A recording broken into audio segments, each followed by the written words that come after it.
forever on fire. ಹಲವು ಗಂಟೆಗಳಿಂದ ಮಾಜಿ ಸಚಿವ ಬಿ ನಾಗೇಂದ್ರ ಅವರನ್ನು ವಿಚಾರಣೆಗೊಳಪಡಿಸಿದೆ ಇಡಿ. ಯಾವ ಕ್ಷಣದಲ್ಲೂ ಬೇಕಾದರೂ ಅವರನ್ನು ಅರೆಸ್ಟ್ ಮಾಡುವಂಥ ಸಾಧ್ಯತೆ ಇದೆ. ವಿಚಾರಣೆ ನಿರಂತರವಾಗಿ ನಡೀತಾ ಇದೆ.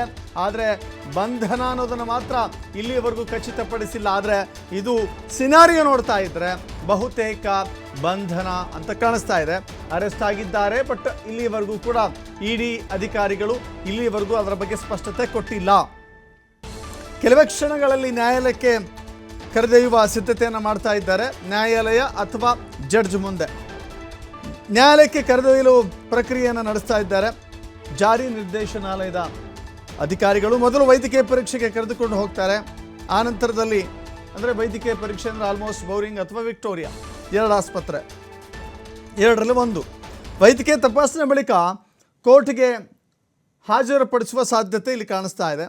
ಸಮಯದ ಅಭಾವ ಇದೆ, ಹೀಗಾಗಿ ನ್ಯಾಯಾಧೀಶರ ಮನೆಗೆ ಹಾಜರುಪಡಿಸುವ ಸಾಧ್ಯತೆ ಇದೆ.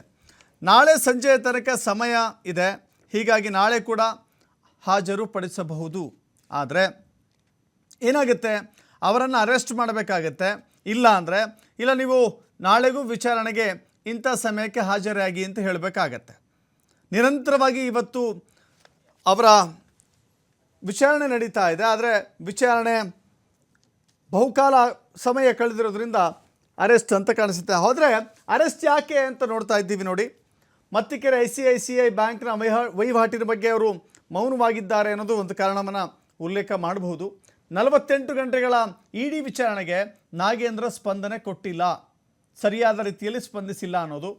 ಮತ್ತಿಕೆರೆ ICICI ಬ್ಯಾಂಕಿನ ವಹಿವಾಟಿನ ಬಗ್ಗೆ ಮೌನ ವಹಿಸಿದ್ಯಾಕೆ, ಇದು ಕೂಡ ಗುಮಾನಿ ಕಾಣಿಸ್ತಾ ಇದೆ. ICICI ಬ್ಯಾಂಕ್ನ ದಾಖಲೆ ಮುಂದಿಟ್ಟಾಗಲೂ ಕೂಡ ನನಗೇನು ಗೊತ್ತಿಲ್ಲ ಅಂತ ಹೇಳಿದ್ದು ಮುಳುವಾಗ್ತಾ ಇದೆ ನಾಗೇಂದ್ರ ಅವರಿಗೆ. ವಿಚಾರಣೆ ಮಾಡುವಾಗ PA ಹರೀಶ್ಗೆ ಕಣ್ಸನ್ನೆ ಮಾಡಿದ್ದು, ಅಂದರೆ ಹರೀಶ್ ಏನೋ ಒಂದು ವಿಷಯವನ್ನು ಮುಚ್ಚಿಡು ಅನ್ನುವ ರೀತಿಯಲ್ಲಿ ಕಣ್ಸನ್ನೆ ಮಾಡಿದ್ದಾರೆ ಅಂತ. ನಾಗೇಂದ್ರನ ಮುಖ ನೋಡಿ ಇಡಿ ಅಧಿಕಾರಿಗಳ ಪ್ರಶ್ನೆಗೆ PA ಉತ್ತರಿಸ್ತಾ ಇದ್ದ ಹರೀಶ್. ಇಡಿ ಕಚೇರಿಗೆ ಕರೆದೊಯ್ದು PA ಹರೀಶ್ನ ವಿಡಿಯೋ ಸ್ಟೇಟ್ಮೆಂಟನ್ನು ಮಾಡಿಕೊಂಡಿದ್ದಾರೆ. ವಿಡಿಯೋ ಸ್ಟೇಟ್ಮೆಂಟ್ನಲ್ಲಿ ಆತ ಏನು ಹೇಳಿದ್ದಾನೆ ಅದು ಬಹಳ ಪ್ರಾಮುಖ್ಯತೆಯನ್ನು ಪಡೆದುಕೊಳ್ಳುತ್ತೆ. ವಿಡಿಯೋ ಸ್ಟೇಟ್ಮೆಂಟ್ನಲ್ಲಿ ನಾಗೇಂದ್ರ ಪಾತ್ರದ ಬಗ್ಗೆ ಬಾಯಿ ಬಿಟ್ಟಿದ್ದಾರೆ ಹರೀಶ್ ಅನ್ನೋದು ಇಲ್ಲಿ ಮೇಲ್ನೋಟಕ್ಕೆ ಗೊತ್ತಾಗ್ತಾ ಇದೆ. ಮತ್ತೆ ನಾಗೇಂದ್ರ ಮನೆಗೆ ಕರೆತಂದಾಗ PA ಹರೀಶ್ ಮೌನವಾಗಿದ್ದರು. ಮೌನಕ್ಕೆ ಶರಣಾಗಿದ್ದ ಆ ಮನುಷ್ಯ. ಏನು ಕೇಳಿದ್ರು ಕೂಡ ನನಗೆ ಗೊತ್ತಿಲ್ಲ ಅಂತ ನಾಗೇಂದ್ರ ಉತ್ತರಿಸ್ತಾ ಇದ್ದರು. ನಾಗೇಂದ್ರ ನನಗೆ ಗೊತ್ತಿಲ್ಲ ಅಂತ ಹೇಳಿ ಎಲ್ಲ ವಿಚಾರಗಳನ್ನು ಕೂಡ ತಳ್ಳಿ ಹಾಕ್ತಾ ಇದ್ದರು. ನೋಡಿ ಏನಾಗುತ್ತೆ, 48 ಗಂಟೆಗಳ ಕಾಲ ವಿಚಾರಣೆ ಮಾಡ್ತಾ ಇದ್ದಾರೆ. ಆದರೆ ಎಲ್ಲೋ ಒಂದು ಕಡೆ ಅವರು ಸ್ಪಂದಿಸಿಲ್ಲ ಅನ್ನೋದು ಇಲ್ಲಿ ಗೊತ್ತಾಗ್ತಾ ಇದೆ. ಈಗ ಪ್ರೊಸೀಜರ್ಸ್ ಎಲ್ಲ ಮಾಡಬೇಕಾಗತ್ತೆ. ಇವತ್ತೇ ನಾಗೇಂದ್ರ ಅವರನ್ನು ಅರೆಸ್ಟ್ ಮಾಡಿದರೆ ಈ ಕ್ಷಣಕ್ಕೆ ಅವರನ್ನು ಮೊದಲು ಮೆಡಿಕಲ್ ಚೆಕಪ್ ಮಾಡಿಸ್ಬೇಕಾಗತ್ತೆ, ವೈದ್ಯಕೀಯ ಪರೀಕ್ಷೆಗೆ ಒಳಪಡಿಸಿ ಆನಂತರದಲ್ಲಿ ಅವರನ್ನು ಕೋರ್ಟ್ಗೆ ಅಥವಾ ನ್ಯಾಯಾಧೀಶರ ಮುಂದೆ ಹಾಜರುಪಡಿಸಬೇಕಾಗತ್ತೆ. ಅಗತ್ಯ ಬಿದ್ದರೆ ಇನ್ನೂ ತನಿಖೆಗೆ ಹೆಚ್ಚಿನ ಅವಕಾಶ ಬೇಕು ಅಂತ ಹೇಳಿದರೆ ಇಡಿ ಜಾರಿ ನಿರ್ದೇಶನಾಲಯ ಬಿ ನಾಗೇಂದ್ರ ಅವರನ್ನು ವಶಕ್ಕೆ ಪಡೆದುಕೊಳ್ಳುತ್ತೆ, ತಮ್ಮ ಕಸ್ಟಡಿಗೆ ತೆಗೆದುಕೊಳ್ಳುವಂಥ ಸಾಧ್ಯತೆ ಇರುತ್ತೆ. ಒಂದು ವೇಳೆ ಅವರನ್ನು ವಿಚಾರಣೆಗೊಳಪಡಿಸೋದು ಅವಶ್ಯಕತೆ ಇಲ್ಲ, ಬಟ್ ಅರೆಸ್ಟ್ ಮಾಡಬೇಕು ಅಂತ ಹೇಳಿದರೆ ಅವರನ್ನು ನ್ಯಾಯಾಂಗ ಬಂಧನಕ್ಕೆ ಕಳಿಸುವಂಥ ಅವಕಾಶ ಇರುತ್ತೆ. ಸದ್ಯಕ್ಕೆ ಆ ರೀತಿಯ ಪ್ರೊಸೀಜರ್ಗಳು ನಡೀತಾ ಇದೆ ಅನ್ನೋದು ಮೇಲ್ನೋಟಕ್ಕೆ ಗೊತ್ತಾಗ್ತಾ ಇದೆ. ನಾಗೇಂದ್ರ ಅವರನ್ನು ಬಂಧಿಸುವ ಎಲ್ಲ ಪ್ರಕ್ರಿಯೆಗಳು ಕೂಡ ಇಡಿ ಅಧಿಕಾರಿಗಳು ಮಾಡ್ತಾ ಇದ್ದಾರೆ. ಇಡಿ ಅಧಿಕಾರಿಗಳು ಮೊದಲು ಮೆಡಿಕಲ್ ಚೆಕಪ್, ಆನಂತರದಲ್ಲಿ ನ್ಯಾಯಾಧೀಶರ ಮುಂದೆ ಹಾಜರುಪಡಿಸೋದು, ಆನಂತರದಲ್ಲಿ ವಶಕ್ಕೆ ಪಡೆದುಕೊಳ್ಳುವಂಥ ಎಲ್ಲ ತಯಾರಿಯಲ್ಲಿದ್ದಾರೆ. ಈ ತಯಾರಿಯ ಮಧ್ಯೆ ಭಾಳ ಪ್ರಮುಖವಾದ ಅಂಶಗಳು ಕಾಣಿಸ್ತಾ ಇದ್ದಾವೆ. 48 ಗಂಟೆಗಳ ಕಾಲ ವಿಚಾರಣೆ ಮಾಡಿದ್ರೂ ಕೂಡ ಗೊತ್ತಿಲ್ಲ ಅನ್ನೋದು ಬಿಟ್ಟರೆ ಬೇರೇನೂ ಹೇಳಿಲ್ಲ.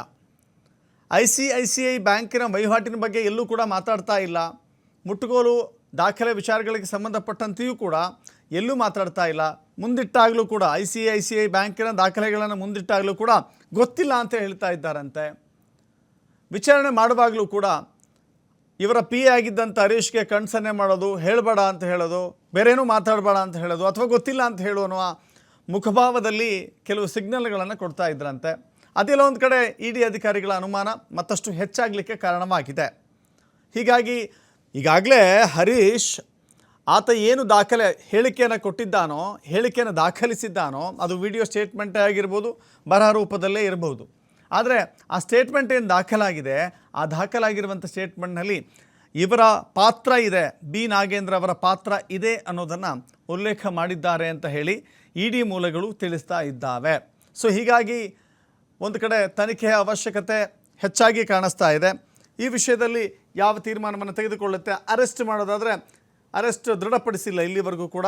ಬಹುತೇಕ ಅರೆಸ್ಟ್ ಆದಂತೆ ಈ ಎಲ್ಲ ಬೆಳವಣಿಗೆಗಳನ್ನು ನೋಡಿದ್ರೆ ಬಹುತೇಕ ಅವರ ಅರೆಸ್ಟ್ ಅಂತ ಕಾಣಿಸ್ತಾ ಇದೆ.